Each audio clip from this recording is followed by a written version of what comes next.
So hi everyone, how are you? Welcome to all of you in TET Educator. मैं रूप कुमार और इस class में EVS की series, ये क्लास 5th है।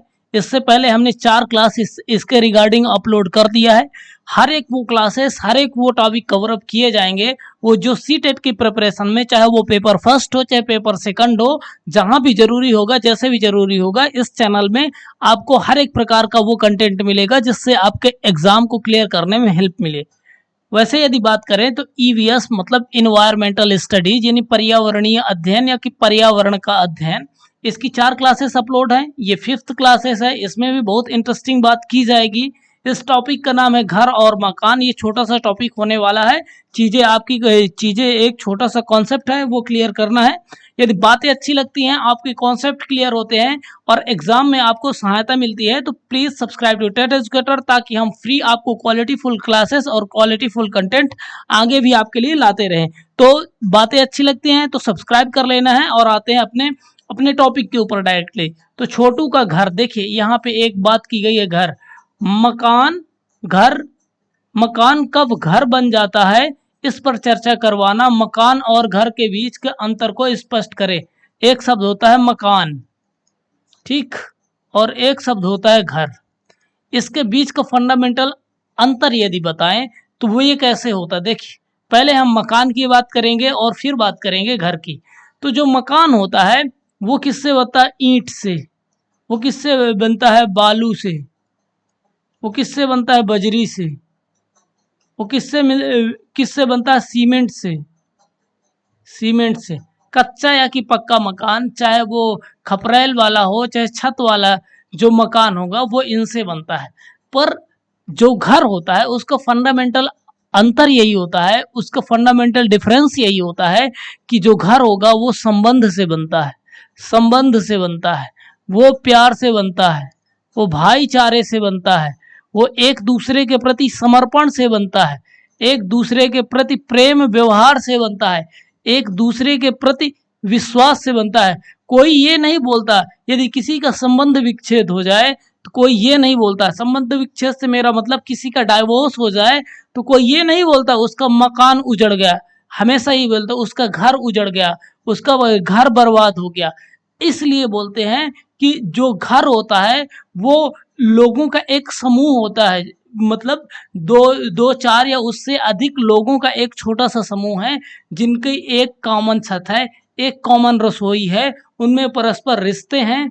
चाहे वो रिश्ते खून से आए हों या जन्म पे आधारित हो, या कि संबंध या कि विवाह पे आधारित हो या मित्रता पे आधारित हो, किसी भी प्रकार के संबंध से जो एक छत के नीचे रहते हैं उससे घर का निर्माण होता है। और घर के लिए जरूरी होता है संबंध का होना, घर के लिए जरूरी होता है विश्वास का होना, प्यार का होना, भाईचारे का होना, एक दूसरे के प्रति विश्वास का होना और परस्पर समर्पण की भावना कि हम किसके लिए, अपने परिवार, अपने घर के किस व्यक्ति के लिए हम क्या कर सकते हैं, हम उनके लिए कैसे सहूलियत प्रदान कर सकते हैं। जबकि मकान होता है ईंटें, बालू, बजरी, सीमेंट और उसमें कुछ पैसे का इन्वेस्ट करके एक बना बनाया घर। तो ये बेसिक फंडामेंटल डिफरेंस होता है मकान और घर में। देखिए, एक टीचर के दृष्टि से इस कॉन्सेप्ट को समझना कि भाई मकान और घर में क्या अंतर है, और बच्चों के दिमाग में प्लांट करना कि भाई जो घर है उसमें ये क्वालिटी होती है, और जो मकान है ये केवल इसका एक ढांचा है।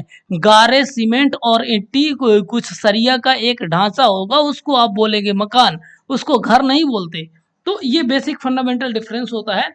इसमें एक छोटी सी जो ह्यूमन वैल्यू कह लीजिए, जो वैल्यूज है वो सिखाने का प्रयास किया है इस टॉपिक में, इस पूरी चैप्टर में, कि इस्तेमाल कर टॉयलेट को हमेशा ऐसा छोड़े जैसा आप स्वयं के लिए चाहते हैं। ये वैसे ही कोटेशन से सिमिलरिटी है कि आप वो खुद बन के दिखाएं जो दूसरों को अपना ज्ञान ट्रांसफर करते हैं, कि जिस आइडियलिस्टिक की बात करते हैं। उसी प्रकार जाहिर सी बात है कि यदि आप वॉशरूम या कि कोई भी पब्लिक टॉयलेट हो या कि पर्सनल टॉयलेट हो, उसको इस प्रकार से यूज करें जैसा आप खुद चाहते हैं कि आपके लिए स्वच्छ हो, अच्छा हो। तो ये टॉयलेट एक छोटा सा एग्जाम्पल है। हम ऐसी कोई भी अपनी व्यक्तिगत या कि जो सामूहिक या कि गवर्नमेंट की ऐसी कोई फैसिलिटी है, कोई व्यवस्था है, वहाँ पे हम ऐसे सभ्य नागरिक नागरिक बन के आगे चले, अपने व्यवहार में दिखाएं। जैसा हम चाहते हैं कि हमें स्वच्छ मिले, अच्छा मिले, बेहतर मिले, तो हमें ऐसा करके दूसरों को भी हैंड ओवर करना चाहिए, दूसरों को भी उसी प्रकार देना चाहिए। ऐसा नहीं हो सकता कि हमें मिल गया तो हम उसको गंदा करके फेंक दें और दूसरा फिर उसको साफ करता हो रहे, मरता रहे, वो कुछ भी करे। तो ये सब बातें हैं, इसमें कुछ फैक्ट्स की इंटरेस्टिंग चीज है, वो थोड़ी से पढ़ लेते हैं। गांधी जी, राष्ट्रपिता महात्मा गांधी जी की 150वीं वर्षगांठ में स्वच्छ भारत अभियान की शुरुआत की गई। यह हमें एहसास दिलाता है कि स्वच्छता हमारी जिम्मेदारी ही नहीं बल्कि फर्ज भी है, हर एक व्यक्ति का जो इस देश में रहता है। स्वच्छता हर एक व्यक्ति की जिम्मेदारी है, उत्तरदायित्व है, जो प्रत्येक नागरिक को अपनी बातें समझना चाहिए। इस कॉन्सेप्ट में बहुत ज़्यादा कुछ बातें थी नहीं करने की, तो ये छोटी सी बातें थी। घर और मकान का फंडामेंटल अंतर और अपनी एज अ गुड सिविलियन अपनी फंडामेंटल रिस्पॉन्सिबिलिटी कि हम पब्लिक में जाते हैं कि पर्सनल चीज़ें यूज करते हैं तो उसको किस प्रकार से यूज करना। एज अ टीचर हमें ये बताना चाहिए बच्चों को कि हम किस प्रकार से अपना माइंड मेकअप कर सकते हैं और समाज में कैसे रहते हैं। बात अच्छी लगी तो वीडियो को लाइक कर दें, शेयर और सब्सक्राइब कर लें। Thank you so much for watching this video. मिलते हैं अगले क्लास में, अगले टॉपिक में। तब तक wish you best of luck for your any upcoming examination. Thank you so much for watching this video.